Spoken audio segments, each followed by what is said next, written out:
Hi everyone, this is Debbie with the Scrap-A-Dab-A-Doo Crafts design team. We are coming up on the Steampunk Soiree.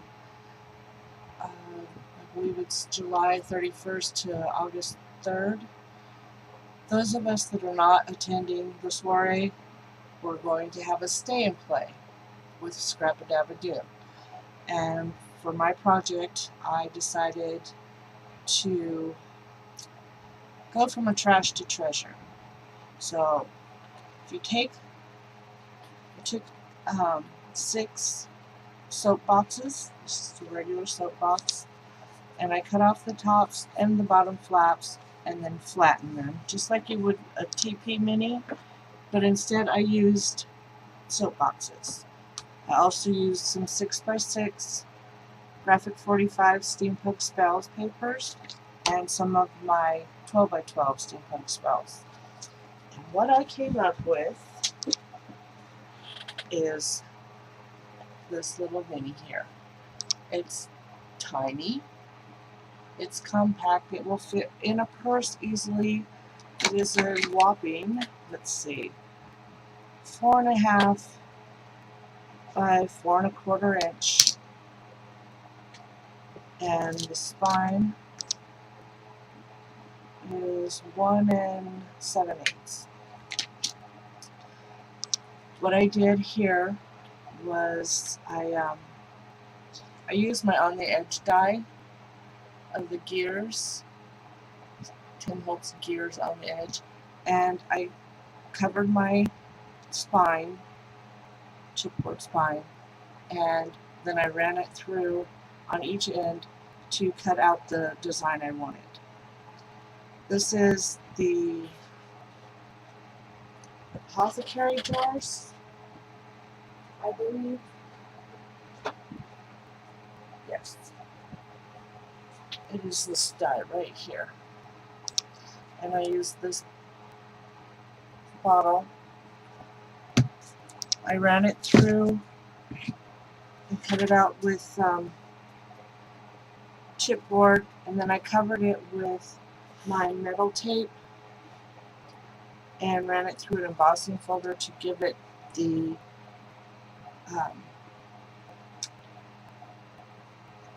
riveted look. Here's one of the roses I made. I don't know if you can see that real well. I made that from a Tim Holtz Tattered Florals die and shaped it and put it all together. And it's just closed with some sprayed seam binding, and then the back is the same. It's just plain. It has the on the edge die cut out as well. So if you open it up,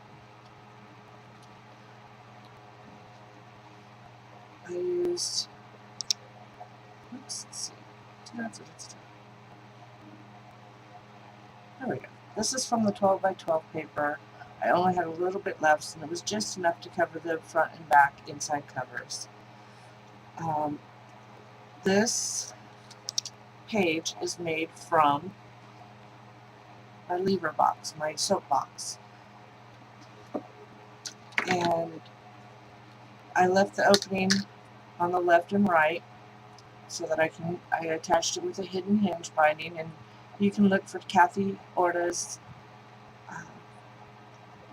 video showing how to make the hidden hinge. I ran this through, well, this is a piece of cardstock. I covered it again with my metallic tape.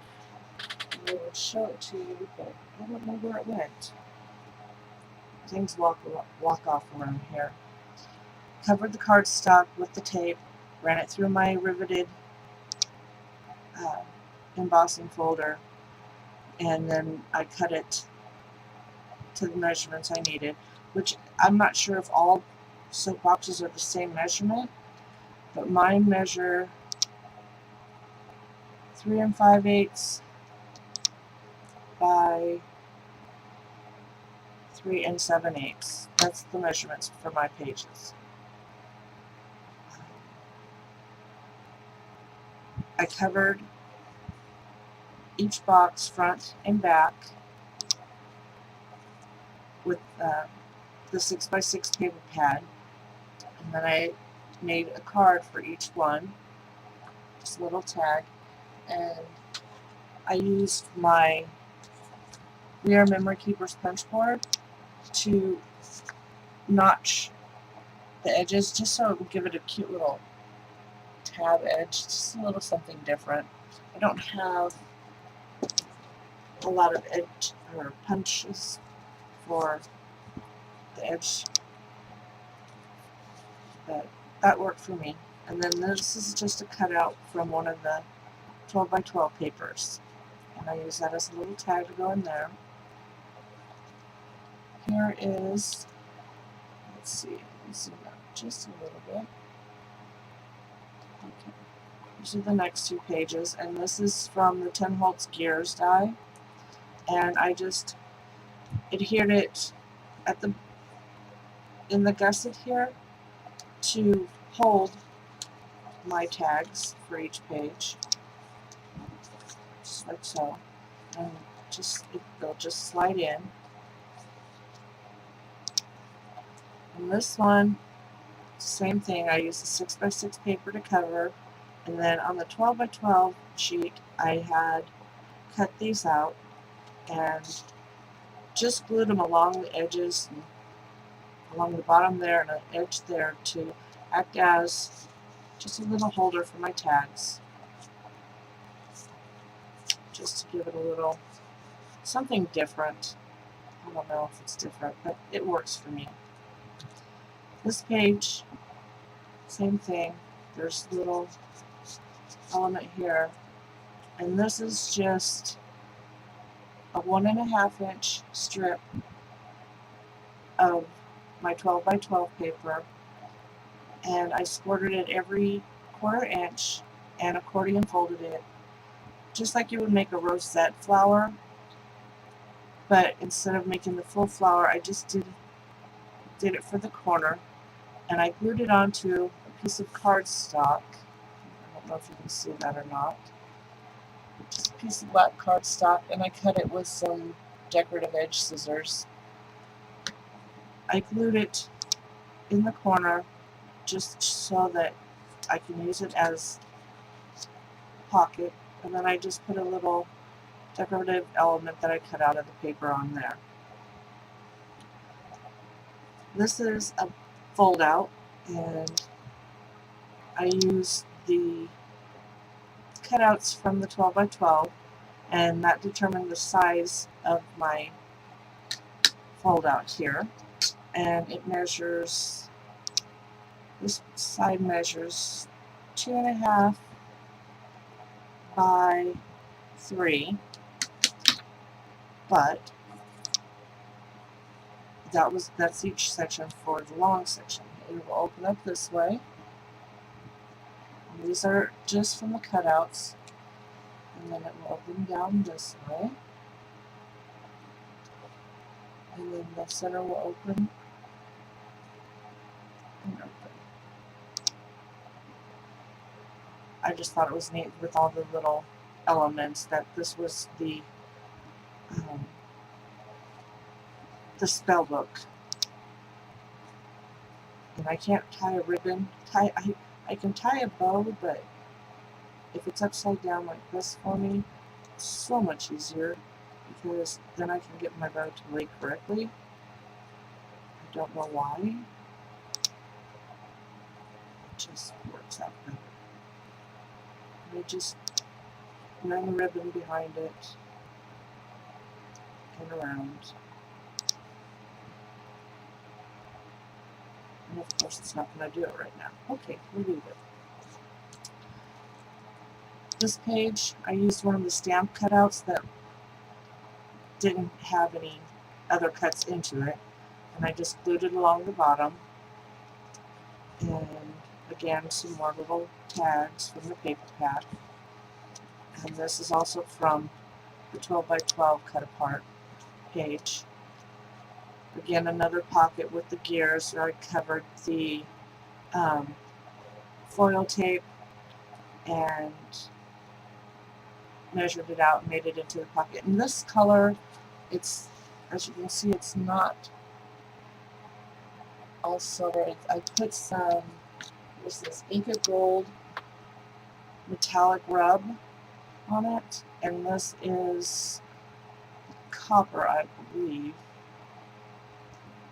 Yes, it's copper. I thought it was kind of neat, kind of give it a rusted look.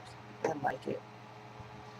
And again, there's tags there, tags here, and each box pocket has a tag in them. This is part of the 12 by 12 paper that I had left over. I had so many different cuts in that paper, and there was just little bits and pieces, and I thought, well, this would be perfect. I fussy cut that and made it into a pocket, put my tags in there. Again, this is another one of the cut aparts, or no, this wasn't actually a cut apart. This was on the same paper as the balloon and the skate. Let's see. And I just fussy cut around it to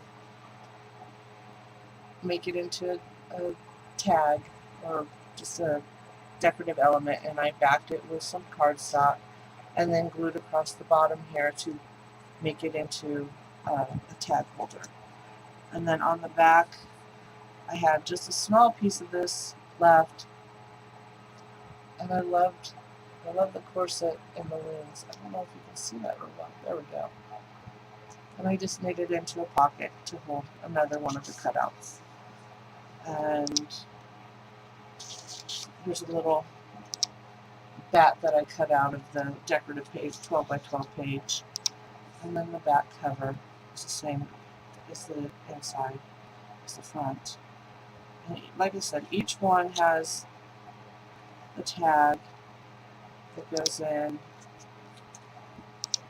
And I just covered that with my scraps. And this is a great way to use up some of your tiny scraps because it's not that big, it's not that difficult, and it's a very quick project. It's very quick. I think I did this in a day. But this is, again, was one of my spur of the moment. Oh, this popped in my head. I gotta make it now. So I hope you enjoy it. I hope you make one. If you have any questions, please feel free to leave me a comment. Thank you. Bye.